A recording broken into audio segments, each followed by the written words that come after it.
નમસ્કાર અમારે સદાયને માટે આદરણીય અમારા વંદનીય એવા પેન્શનર મિત્રો, નિવૃત્ત કર્મચારી મિત્રો, ભાઈઓ તથા બહેનો, સ્વાગત છે આપ સૌનું આપણી આ યુટ્યુબ ચેનલ ભાવેશ મકવાણા ન્યૂઝમાં। તો પેન્શનર મિત્રો, આજની તારીખ 13/4/2026ના મુખ્ય પેન્શન સમાચારની અંદર આપણે વાત કરીશું।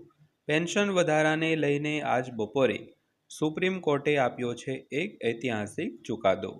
તો પેન્શનર મિત્રો, શું ચુકાદો આપ્યો છે તો તેની આજના વિડીયોમાં આપણે વિગતવાર ચર્ચા કરવાના છીએ। તો આજનો વિડીયો તમે ખાસ કરીને અંત સુધી જોઈ લેજો અને હજી સુધી આપણી આ ચેનલ તમે સબસ્ક્રાઈબ ન કરી હોય તો ડેઈલી આવી જ અપડેટો મેળવવા માટે આપણી આ યુટ્યુબ ચેનલ પણ તમે અત્યારે જ સબસ્ક્રાઈબ કરી લેજો મિત્રો, કારણ કે આપણી આ ચેનલમાં તમારા માટે રોજબરોજની અગત્યની માહિતીના વિડીયો એકદમ સરળ ભાષામાં અપલોડ થતા હોય છે, જેથી કરીને તમે સરળતાથી માહિતગાર થઈ શકો। તો શરૂ કરીએ આજનો આ વિડીયો। તો સૌથી પહેલાં વાત કરીએ તો ફિટમેન્ટ ફેક્ટર અને અંતિમ ભલામણોના આધારે 8મા પગાર પંચ લાખો કેન્દ્ર સરકારના કર્મચારીઓ માટે નોંધપાત્ર પગાર વધારો, સુધારેલા પેન્શન અને બાકી ચૂકવણી એટલે કે ડીએ એરિયર્સ લાવશે તેવી અપેક્ષા છે। વિગતવાર વાત કરીએ તો 8મા પગાર પંચ માટે સંદર્ભ શરતો ગયા વર્ષે નવેમ્બરમાં જારી કરવામાં આવી હતી, જેને કારણે પગાર સુધારા, બાકી રકમ, પેન્શન સુધારાઓ અને ભથ્થાઓ અંગે ચર્ચાઓ શરૂ થઈ ગઈ હતી। તો કમિશનને તેમની અંતિમ ભલામણો રજૂ કરવા માટે કુલ 18 મહિનાનો સમયગાળો આપવામાં આવ્યો છે। તો અહીં 8મા પગાર પંચના સૌથી મહત્વપૂર્ણ પાસાઓને આવરી લેતી વિગતવાર અને સમજવામાં સરળ માર્ગદર્શિકા એટલે કે સમજવા માટે એકદમ સરળ વિડીયો તમારા માટે ઉપલબ્ધ છે। તો સૌથી પહેલાં વાત કરીએ તો 8મું પગાર પંચ એટલે કે 8th પે સેન્ટ્રલ પે શું છે। તો 8મું પગાર પંચ એ સરકાર દ્વારા નિયુક્ત એક પેનલ છે, જે કેન્દ્ર સરકારના કર્મચારીઓ અને નિવૃત્ત કર્મચારીઓના પગાર, ભથ્થા અને પેન્શનની સમીક્ષા તેમજ સુધારણા માટે દર 10 વર્ષે રચાય છે। તો પગારમાં સુધારો કરવા ઉપરાંત કમિશન આ ફેરફારોની નિવૃત્તિ લાભો, યોગદાન અને એકંદર સરકારી ખર્ચ પર તેમની થતી અસરો પણ અભ્યાસ કરે છે। તો આ પેનલના અધ્યક્ષ સુપ્રીમ કોર્ટના ભૂતપૂર્વ ન્યાયાધીશ રંજના પ્રકાશ દેસાઈ છે અને અન્ય મુખ્ય પ્રોફેસરોમાં પ્રોફેસર પુલક ઘોષ અને ભૂતપૂર્વ આઈએએસ અધિકારી પંકજ જૈનનો સમાવેશ થાય છે મિત્રો। ત્યારબાદના મુદ્દાની વાત કરીએ તો 8મું પગાર પંચ કેવી રીતે કાર્ય કરે છે। તો કમિશન તેમની ભલામણો કરતા પહેલાં એક માળખાગત પ્રક્રિયાને અનુસરે છે।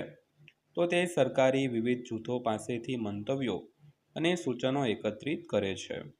તો પ્રતિસાદ એકત્રિત કર્યા પછી તે પગાર માળખા, પેન્શન પ્રણાલીઓ અને ભથ્થાઓના દાખલાઓની કાળજીપૂર્વક તપાસ કરે છે। તો આ વિશ્લેષણને આધારે તેનો અંતિમ અહેવાલ તૈયાર કરે છે।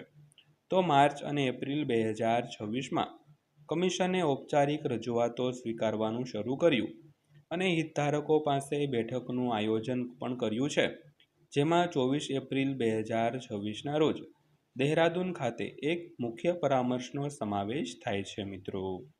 ત્યારબાદ વાત કરીએ તો 8મા પગાર પંચના અમલીકરણની સમયરેખા વિશે।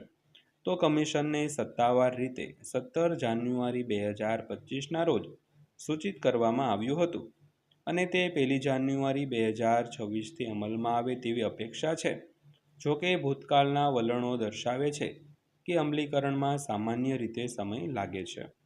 દાખલા તરીકે 7મા પગાર પંચને લાગુ કરવામાં લગભગ 2.5 વર્ષનો સમય લાગ્યો હતો, તો 6ઠા પગાર પંચને લગભગ 2 વર્ષ લાગ્યા હતા અને 5મા પગાર પંચને લગભગ વાત કરીએ તો 3.5 વર્ષ જેવો સમય લાગ્યો હતો।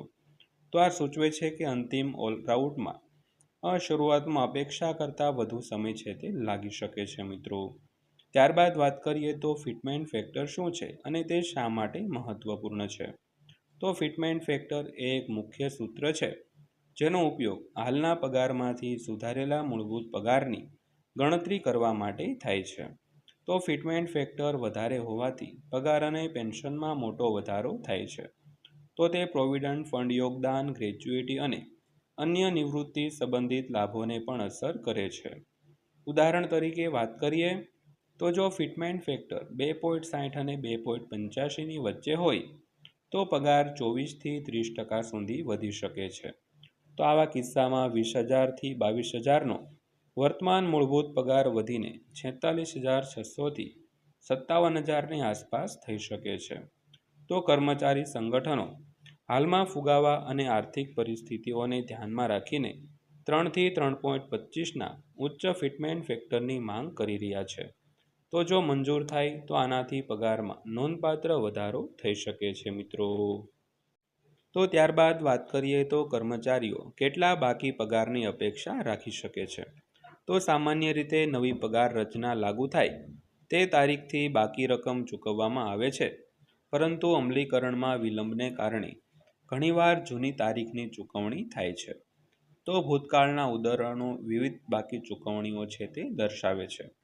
તો પાંચમા પગાર પંચમાં 21 મહિના માટે લગભગ 11,200, છઠ્ઠું પગાર પંચ 32 મહિના માટે લગભગ 71,000, સાતમા પગાર પંચમાં 6 મહિના માટે લગભગ 13,500 ચૂકવવામાં છે તે આવ્યા હતા।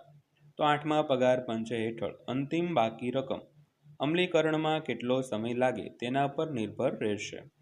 તો ટૂંકમાં આઠમા પગાર પંચથી લાખો સરકારી કર્મચારીઓ, નિવૃત્ત કર્મચારીઓના પગાર અને પેન્શન તેમજ ભથ્થામાં મોટા ફેરફારો થવાની અપેક્ષા છે।